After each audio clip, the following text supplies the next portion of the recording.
Selamat sore Bu Yike dan teman-teman. Pada sore hari ini kami dari kelompok 1 akan mempresentasikan terkait perbandingan SAK entitas privat sebagai pengganti SAK etap dengan SAK yang berlaku umum pada bab 1 sampai dengan 5. Nah, sekarang kami akan memasuki poin pembahasan yang pertama, yaitu terkait perbandingan SAK umum dan SAK EP pada konteks ruang lingkup.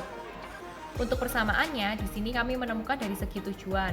Baik SAK umum maupun SAK EP sama-sama bertujuan sebagai dasar penyajian laporan keuangan untuk tujuan umum. Untuk perbedaannya bisa dilihat dari dua segi, yaitu dari segi entitas pengguna dan entitas pengguna lain.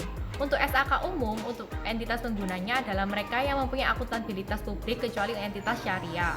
Sedangkan untuk SAK EP adalah entitas yang tidak memiliki akuntabilitas publik.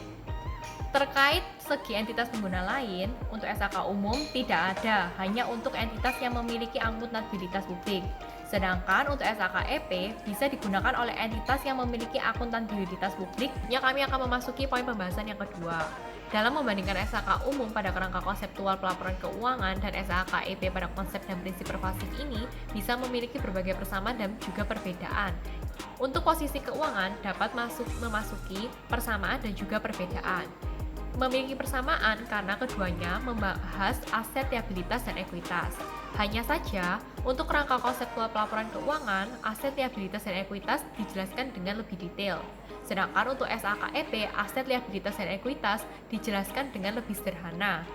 Selanjutnya, untuk aspek kinerja keuangan, memiliki persamaan yaitu membahas penghasilan dan beban. Untuk perbedaannya terdapat pada tujuan laporan keuangan. Untuk SAK umum akan memberikan informasi mengenai posisi keuangan, kinerja keuangan, dan arus kas entitas yang bermanfaat bagi sebagian besar pengguna laporan keuangan dalam membuat keputusan ekonomi.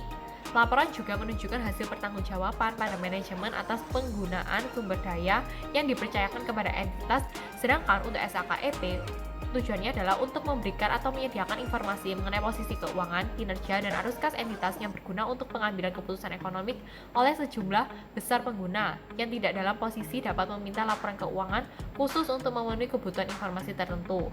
Untuk aspek yang kedua yaitu terkait karakteristik kualitatif dalam laporan keuangan, karakteristiknya dibagi menjadi dua, yaitu fundamental dan peningkat. Sedangkan pada SAK EP, karakteristik kualitatifnya dibagi menjadi beberapa bagian, seperti keterpahaman, relevansi, materialitas, keandalan, substansi, dan lain sebagainya.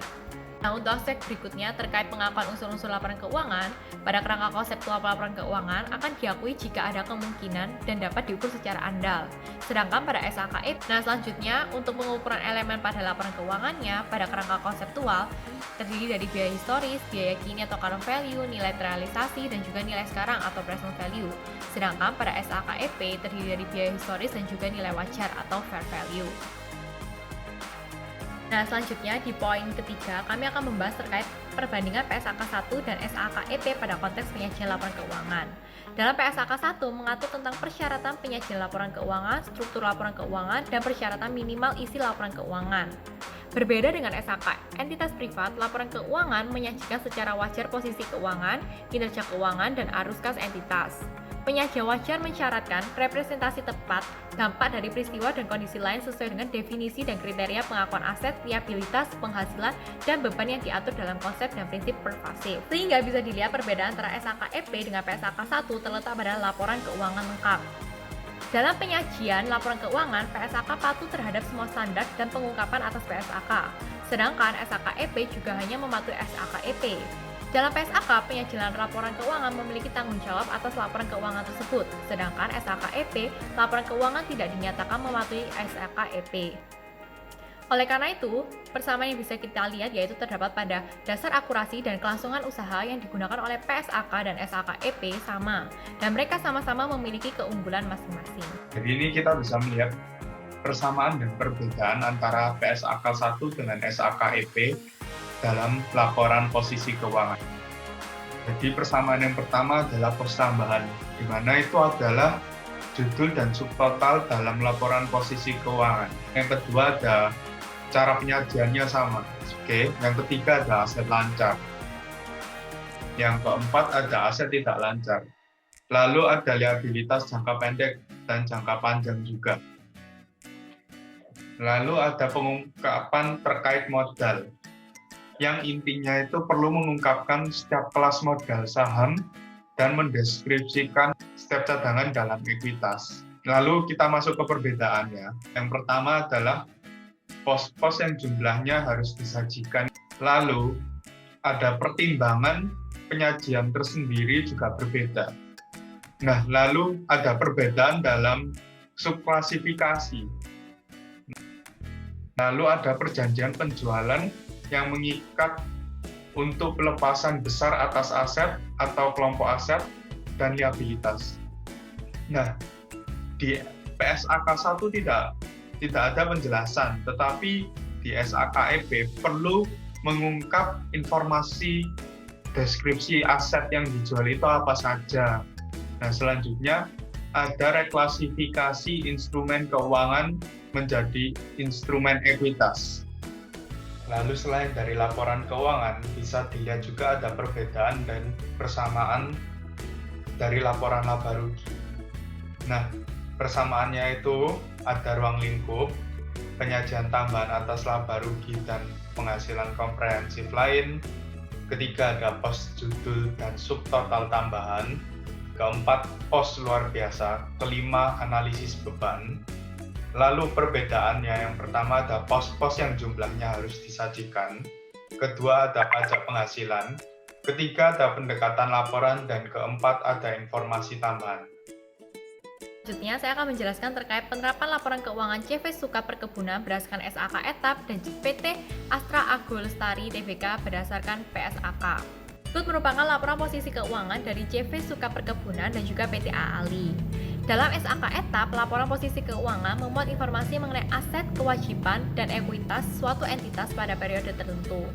Berdasarkan analisis, CV Suka Perkebunan masih belum sesuai dengan SAK Etap karena tidak adanya klasifikasi dalam penyajian aset lancar dengan aset tidak lancar, kewajiban lancar dengan kewajiban tidak lancar, serta modalnya. Sehingga jumlah aset lancar, aset tidak lancar, kewajiban tidak lancar, dan ekuitas tidak disajikan dengan baik. Liabilitas dan aset untuk pajak ini dan pajak tanggungan merupakan salah satu pos yang jumlahnya harus disajikan. Namun, CV Suka Perkebunan masih belum menerapkan hal ini. Sedangkan untuk laporan posisi keuangan pada PT AALI pada tahun 2018 berisikan informasi mengenai aset, kewajiban, dan ekuitas perusahaan yang didasarkan pada PSAK. Kas dan setara kas mencakup kas bank dan investasi jangka pendek yang jatuh tempo 3 bulan atau kurang. Semua kelompok aset tetap berdasarkan pada harga perolehan dikurangi dengan akumulasi penyusutan kecuali tanah. Penyajian akun persediaan masih belum sesuai dengan PSAK 14, di mana seharusnya perusahaan memisah persediaan menjadi barang dagangan, barang produksi, bahan baku, barang dalam proses, dan barang jadi. Provisi diakui apabila memiliki kewajiban hukum maupun konstruktif sebagai akibat peristiwa masa lalu. Dan PT AALI tidak memiliki akun provisi pada pelaporan posisi keuangannya. Pada laporan posisi keuangan, PT AALI tidak ada akun yang berkaitan dengan aset dan liabilitas yang termasuk dalam kelompok lepasan yang diklasifikasikan sebagai dimiliki untuk dijual, di mana seharusnya akun ini merupakan pos yang jumlahnya harus disajikan. Nah, jadi ada laporan laba rugi, CV Sukat, dan PT Agro.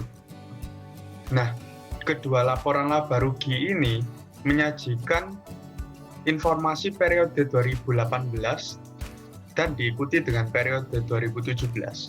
Yang beda adalah CV Sukat ini diatur oleh SAK Etap pasal 3 ayat 9, tapi PT Agro diatur oleh PSAK nomor 38. CV Sukat ini menggunakan metode berdasarkan sifat beban karena tidak mengungkap biaya penjualan terpisah dengan beban lainnya. Tapi PT Agro menggunakan metode berdasarkan fungsi beban karena dilaporkan terpisah. Dan bisa dilihat di CV Sukat itu beban pajaknya dimasukkan ke beban lain-lain. Sementara PT Agro tidak. Di CV Sukat ini dia tidak menyajikan penghasilan komprehensif karena memang tidak ada penghasilan komprehensif dan tidak diatur dalam SAK Etap.